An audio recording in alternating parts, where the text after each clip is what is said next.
26 வருட நம்பிக்கை, லட்சக்கணக்கான சந்தோஷ திருமணங்கள். கல்யாணம்னாலே தமிழ் மேட்ரிமோனி தான். கடந்த சில நாள்களாக தமிழக அரசியலில் பரபரப்பாக விவாதிக்கப்படும் பெயர் அண்ணாமலை. பாஜகவிலிருந்து வெளியேறி தனி கட்சி தொடங்கும் முடிவுக்கு அவர் வந்திருப்பதை ஜூன் 3, 2026 தேதியிட்ட ஜூனியர் விகடன் இதழிலேயே விரிவாக எழுதியிருந்தோம். ஜூவியில் எழுதியபடி அண்ணாமலையின் அரசியல் நகர்வுகள் இருக்கின்றன. டெல்லியில் மத்திய உள்துறை அமைச்சர் அமித்ஷாவுடன் 1 மணி நேரத்திற்கு மேலாக அண்ணாமலை விவாதித்திருப்பது, பிரதமர் மோடியிடம் வாழ்த்து பெற்றிருப்பது, நடிகர் ரஜினிகாந்தின் ஆசையுடன் தனி கட்சிக்கு அண்ணாமலை கால்கோல் விழா நடத்தவிருப்பதும் பேசுபொருளாக இருக்கின்றன. என்ன திட்டத்தில் இருக்கிறார் அண்ணாமலை? பாருங்கள், விரிவாக பார்க்கலாம். கடந்த ஜூன் 1ஆம் தேதி தமிழக பாஜக முன்னாள் மாநில தலைவர் அண்ணாமலை டெல்லிக்கு புறப்பட்ட உடனேயே ஒட்டுமொத்த அரசியல் வட்டாரமும் பரபரப்பாகிவிட்டது. டெல்லியில் பாஜகவின் தேசிய தலைவர் நிதின் நபினை சந்தித்த அண்ணாமலை அவரிடம் 10 பக்க அறிக்கை ஒன்றை அளித்திருக்கிறார். நடந்து முடிந்த சட்டமன்ற தேர்தல் குறித்து பல குற்றச்சாட்டுகளை அதில் முன்வைத்திருக்கிறார் அண்ணாமலை. அது குறித்து நம்மிடம் பேசிய தமிழக பாஜக மையக்குழு உறுப்பினர்கள் சிலர், 2024 நாடாளுமன்ற தேர்தலில் பாஜகவுக்கு 11.7% வாக்குகள் கிடைத்தன. அதன் அடிப்படையில் சீட் பங்கீட்டை கேட்டு 60 தொகுதிகளை பெற்றிருக்க வேண்டும். ஆனால் 27 சீட்டுகளையே பெற்றனர் மாநில தலைவர் நயினார் நாகேந்திரன். பாஜக வலுவாக இருக்கும் தொகுதிகளையும் கேட்டு பெறவில்லை. இதனாலேயே தேர்தலில் பெரும் தோல்வியை சந்தித்தோம். கூட்டணி கட்சி தலைவர் பழனிசாமியிடம் நெருக்கமாக இருந்து செயல்பட்ட மாநில தலைவர் நயினார் நாகேந்திரனும் மத்திய இணை அமைச்சர் முருகனும் தான் இதற்கெல்லாம் பொறுப்பேற்க வேண்டும். அதையெல்லாம் நிதின் நபினிடம் அளித்த அறிக்கையில் விரிவாக விளக்கியிருக்கும் அண்ணாமலை 30 லட்சம் ரூபாய் பெற்றுக்கொண்டு தகுதியில்லாத நபர்களுக்கு சீட் அளிக்கப்பட்டதாகவும் குற்றச்சாட்டு நிலவுகிறது. பணத்துக்காக சீட்டை விற்றது யார் எனவும் கேள்வி எழுப்பியிருக்கிறார். திருச்செந்தூரில் போட்டியிட்ட KRM ராதாகிருஷ்ணன் மீது பல்வேறு கிரிமினல் வழக்குகள் இருக்கின்றன. அவருக்கு எப்படி சீட் கிடைத்தது? மானாமதுரைக்கு சம்பந்தமே இல்லாத பொன் பாலகணபதிக்கு அந்த தொகுதி ஏன் வழங்கப்பட்டது? போன்ற கேள்விகளையும் அடுக்கியிருக்கிறார் அண்ணாமலை. வானதி சீனிவாசன், தமிழிசை சவுந்தரராஜன், ராம ஸ்ரீனிவாசன், எல் முருகன் போன்றவர்களுக்கு தேர்தலில் போட்டியிட மீண்டும் வாய்ப்புகள் அளிக்கப்படுவதை கட்சிக்குள் இருக்கும் இளைஞர்கள் யாருமே ரசிக்கவில்லை. அதையும் கோடிட்டு காட்டியிருக்கும் அண்ணாமலை இந்த காரணங்களாலேயே பாஜக தோற்றதாகவும் தனது அறிக்கையில் குறிப்பிட்டிருக்கிறார். தான் கட்சியிலிருந்து விலகப் போவதாக அண்ணாமலை சொன்னதும் நிதின் அதிர்ச்சியாகிவிட்டார். அவர் எடுத்த சமாதான முயற்சிகள் எதுவும் எடுபடவில்லை என்றார்கள். நிதின் நவீனை சந்தித்துவிட்டு மத்திய உள்துறை அமைச்சர் அமித்ஷாவையும் சந்தித்திருக்கிறார் அண்ணாமலை. கிட்டத்தட்ட 1 மணி நேரத்திற்கு மேலாக நடைபெற்ற அந்த சந்திப்பில் தமிழக அரசியல் குறித்தும் தன்னுடைய அரசியல் பயணம் குறித்தும் விரிவாக பேசியிருக்கிறார் அண்ணாமலை. நம்மிடம் பேசிய பாஜகவின் சீனியர் தலைவர்கள் சிலர், டெல்லிக்கு புறப்படுவதற்கு முன்பாக தான் ஏற்கனவே நடத்தி வந்த வீதி லீடர்ஸ் அமைப்பை மீண்டும் ஆக்டிவ் செய்திருக்கிறார் அண்ணாமலை. கோவை காலப்பட்டியிலுள்ள தன் வீட்டின் அருகே 1500 பேர் அமர்ந்து பேசும் அளவுக்கு ஒரு கூட்டரங்கத்தையும் அமைக்க சொல்லியிருக்கிறார். சோசியல் மீடியாக்களில் தனக்காக களமாடி வருபவர்களை சந்தித்து தான் ஆரம்பிக்கவிருக்கும் இயக்கத்துக்கு 1.5 கோடி உறுப்பினர்களை சேர்க்கும் அசைன்மெண்ட்டையும் அளித்திருக்கிறார். இதெல்லாம் மத்திய உளவுத்துறை மூலமாக அமித்ஷாவுக்கு தெரியப்படுத்தப்பட்டுவிட்டது. தன்னை சந்தித்த அண்ணாமலையிடம் தனியாக செல்வதென முடிவே செய்து விட்டீர்களா என்று நேரடியாகவே கேட்டிருக்கிறார் அமித்ஷா. அதற்கு இப்போதிருக்கும் அமைப்பு ரீதியான கட்டமைப்பில் தமிழகத்தில் பாஜகவால் வளரவே முடியாது. திமுக, அதிமுக கட்சிகளில் மாவட்ட செயலாளர்களாக இருப்பவர்கள் அவரவர் பகுதிகளில் கட்சியின் தூண்களாக விளங்குகிறார்கள். புதிதாக ஆட்சி பொறுப்பேற்றிருக்கும் தாவேகாவிலும் மாவட்ட செயலாளர்கள் பலம் பொருந்தியவர்களாக மாறி வருகிறார்கள். ஆனால் 3 வருடங்களே கட்சி பதவி என்ற விதி பாஜகவில் இருப்பதால் யாராலும் அமைப்பு ரீதியாக கட்சியை பலப்படுத்த முடியவில்லை. ஒருவர் கட்டமைத்துக் கொண்டிருக்கும் போதே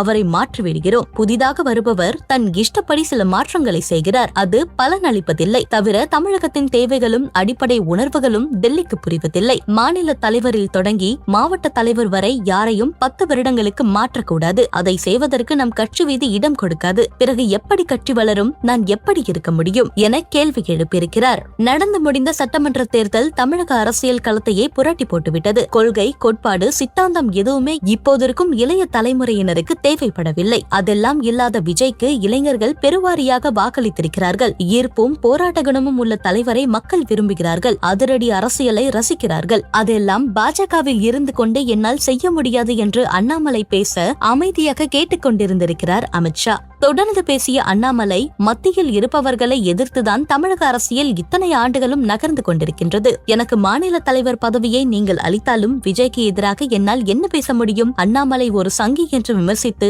என்னுடைய கருத்துக்களை திசை திருப்பி விடுவார்கள். அதுவே தனி கட்சி தொடங்கி நான் விமர்சனம் செய்தால் விஜய் பதில் சொல்லித்தான் தீர வேண்டும். எனது வேகத்துக்கு பாஜக ஒரு தடையாக இருந்துவிடக்கூடாது. என்னை தனித்து செயல்பட அனுமதியுங்கள். உங்களுடைய கொள்கைகளை செயல்படுத்த நான் உழைக்கிறேன். நீங்கள் முயன்றதை தமிழகத்தில் சாதித்து காட்டுகிறேன். தனி கட்சி தொடங்கினாலும் பாஜக சித்தாந்தத்தை ஒட்டியே பயணிப்பேன் என்று விரிவாக பேசியிருக்கிறார்.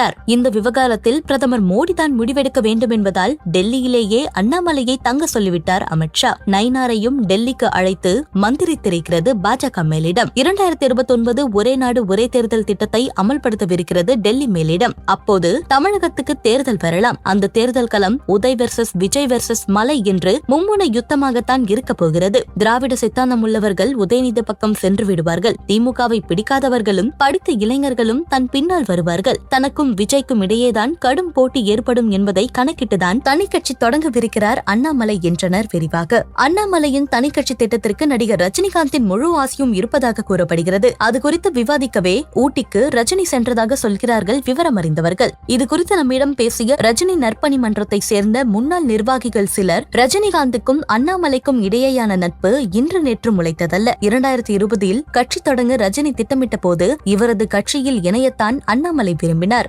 ரஜினியும் விருப்பமாக இருந்தார். ஆனால் ரஜினியின் உடல்நிலை காரணமாக அந்த விருப்பம் நிறைவேறவில்லை. அப்போதிருந்து இருவருக்குமான நட்பு தொடர்கிறது. சில வருடங்களுக்கு முன்னர் இமயமலையில் கிரிய தீட்சை பெற்ற ரஜினிகாந்த் அந்த தீட்சையை அண்ணாமலையும் பெற வேண்டும் என விரும்புகிறார். கிரியா தீட்சையை பெற்ற பின்னரே தனி கட்சி தொடங்க வேண்டும் என்று மலைக்கு அறிவுறுத்தியிருக்கிறார் ரஜினி. அரசியலில் தான் சாதிக்க விரும்பிய ஆன்மீக அரசியலை அண்ணாமலையை வைத்து சாதிக்க முடிவெடுத்து விட்டார் ரஜினிகாந்த். அதன் தொடக்கம்தான் ஊட்டி ரகசிய ஆலோசனை கூட்டம். ஓய்வுக்காக செல்வது போல மைசூருக்கு சென்ற ரஜினி அங்கிருந்து ஊட்டியில் உள்ள தி மொனார்க் ஹோட்டலுக்கு சென்றிருக்கிறார். RSS அமைப்பை சேர்ந்த சில முக்கியஸ்தர்களை ஹோட்டலில் சந்தித்தவர் அண்ணாமலையின் அரசியல் திட்டம் குறித்து விவாதித்திருக்கிறார். தாவேகா ஆட்சி அமைக்க முடியாத சூழல் இருந்தபோது ஸ்டாலினுடன் ரஜினி நடத்திய சந்திப்பு பெரும் பஞ்சாயத்தானது. அதுபோல ஒரு சிக்கலில் ஓபனாக மாட்டிக்கொள்ள ரஜினி விரும்பவில்லை. ஆகவே அண்ணாமலை புதுக்கட்சி ஆரம்பித்த உடனேயே ரஜினி வாய்ஸ் கொடுத்து விட மாட்டார். சில காலம் கழித்து ஓபனாக சப்போர்ட் செய்வார் என்கிறார்கள். ரஜினி உடனே வாய்ஸ் கொடுக்கிறாரோ இல்லையோ அவருடைய ரசிகர்கள் களத்தில் குதித்து விட்டனர். சென்னை, மதுரை, கோவை என பல்வேறு நகரங்களிலும் அண்ணாமலைக்கு ஆதரவு தெரிவித்து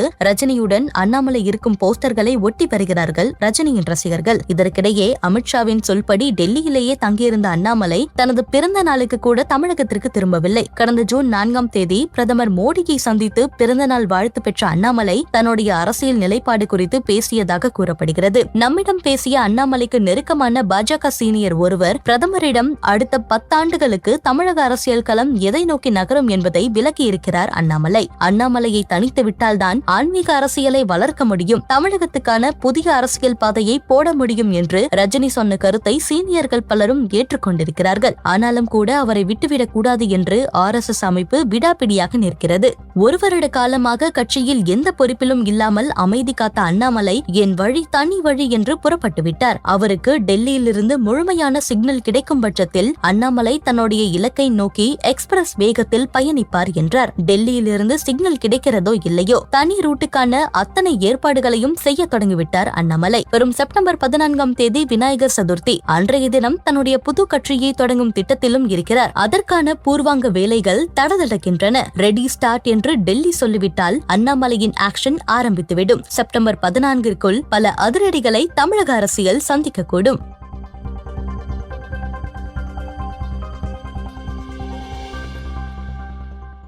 26 வருட நம்பிக்கை, லட்சக்கணக்கான சந்தோஷ திருமணங்கள். கல்யாணம்னாலே தமிழ் மேட்ரிமோனி தான்.